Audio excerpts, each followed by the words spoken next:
Hi guys, welcome to my channel. मेरा नाम कोमल है। आई होप आप सब लोग अच्छे होंगे।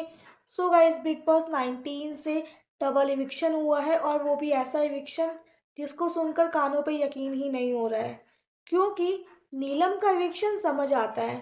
नीलम को वोट भी नहीं आ रहे थे और वोटिंग ट्रेंड में भी वो एकदम बॉटम में चल रही थी। तो नीलम का इविक्शन ठीक है, लेकिन अभिषेक बजाज का इविक्शन जो टॉप 5 में बिल्कुल दिखाई दे रहा था और टॉप 2 में तो वो था ही, उसका इविक्शन करना मतलब एकदम शॉकिंग है। क्योंकि एक तो उसका गेम अच्छा, उसको वोटिंग भी बहुत अच्छी आ रही थी, वोटिंग ट्रेंड में भी वो नंबर 2 पे चल रहा था, और उसी बीच में इस तरीके से इविक्शन कर देना ये बहुत ज़्यादा शॉकिंग है, उसके फैंस के साथ भी और जो बिग बॉस की नेचुरल ऑडियंस है उसके साथ भी। क्योंकि भाई अभिषेक का जो गेम है वो एकदम बढ़िया है, अच्छा खेल रहा है लड़का। भाई अगर जो बिग बॉस के फेवरेट हैं वो कुछ नहीं कर पा रहे हैं, उनको जनता पसंद नहीं कर रही है, भाई कोई और लोग आकर अच्छा खेल रहे हैं, तो इसका मतलब ये नहीं है कि आप इस तरीके से उनके साथ नाइंसाफ़ी करोगे।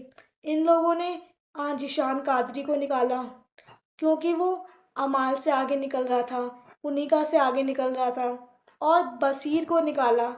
उसको तो मतलब इतना साइडलाइन किया गया था कि उसको गेम ही नहीं समझ आ रहा था कि वो ठीक भी जा रहा है या नहीं जा रहा। एंड अब अभिषेक बजाज का इविक्शन, मतलब एक ही शो में इतने ज़्यादा अनफेयर इविक्शन देखकर क्या ये लोग नेचुरल ऑडियंस को बोल पाएंगे कि सच में ये एक रियलिटी शो है? क्योंकि ये बिल्कुल भी रियलिटी शो नहीं लग रहा है। अगर मैं आपको बताऊं कि ये किस तरीके से इविक्शन हुआ है तो ये भी बता देती हूँ। इविक्शन हुआ है कि 5 लोग नॉमिनेटेड थे, अभिषेक, गौरव, फरहाना, नीलम एंड अशनूर, जिसमें से सलमान खान ने फरहाना एंड गौरव को ऑलरेडी सेफ डिक्लेयर कर दिया था, तो वो लोग सेव हो गए। सो अब बचा कौन? नीलम, अशनूर एंड अभिषेक। सो फिर प्रणीत को ये पावर दी गई कि प्रणीत, आप इन तीनों में से किसी एक को सेव कर सकते हैं।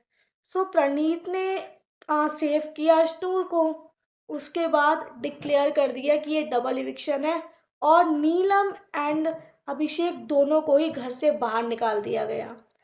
यस गाइस, सो इसका मतलब ये है कि वो वोटिंग से नहीं गया। भाई वोटिंग से तो अभिषेक को निकालना बिल्कुल भी पॉसिबल था ही नहीं, क्योंकि वोटिंग से वो नहीं निकाल पाते थे। और अगर आप किसी को वोटिंग से नहीं निकाल रहे हो तो आप इस तरीके से उसको निकाल रहे हो।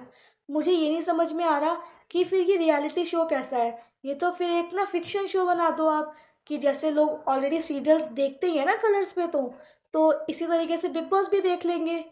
बट नहीं, इनको रियलिटी भी करना है और इनको अपने तरीके से भी चीज़ें चलानी है और लोगों को अनफेयर तरीके से निकालना भी है।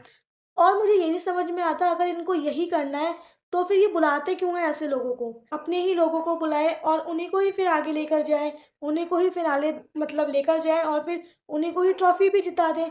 क्योंकि जो लोग शो में कंट्रीब्यूट कर रहे हैं, जिसकी वजह से स्टार्टिंग से नेचुरल ऑडियंस शो को पसंद कर रही है, देख रही है, आपकी टीआरपी बढ़ रही है, उन्हीं को ही आप शो से मतलब बेदखल कर रहे हो, निकाल रहे हो, वो भी इस तरीके से।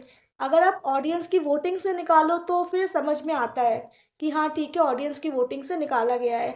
लेकिन भाई आप ऑडियंस की वोटिंग से नहीं निकाल रहे हो तो फिर इस तरीके से घटिया चालें चलकर अनफेयर तरीके से निकाल रहे हो। सो गाइज, आपको अभिषेक का जो इविक्शन हुआ है वो वैसे तो बहुत शॉकिंग है, बिकॉज मुझे अभी तक यकीन नहीं हो रहा है कि अभिषेक घर से बेघर हो गया है। सो गाइज, आपको अभिषेक का इविक्शन कितना शॉकिंग लगा मुझे कमेंट करके ज़रूर बताइएगा।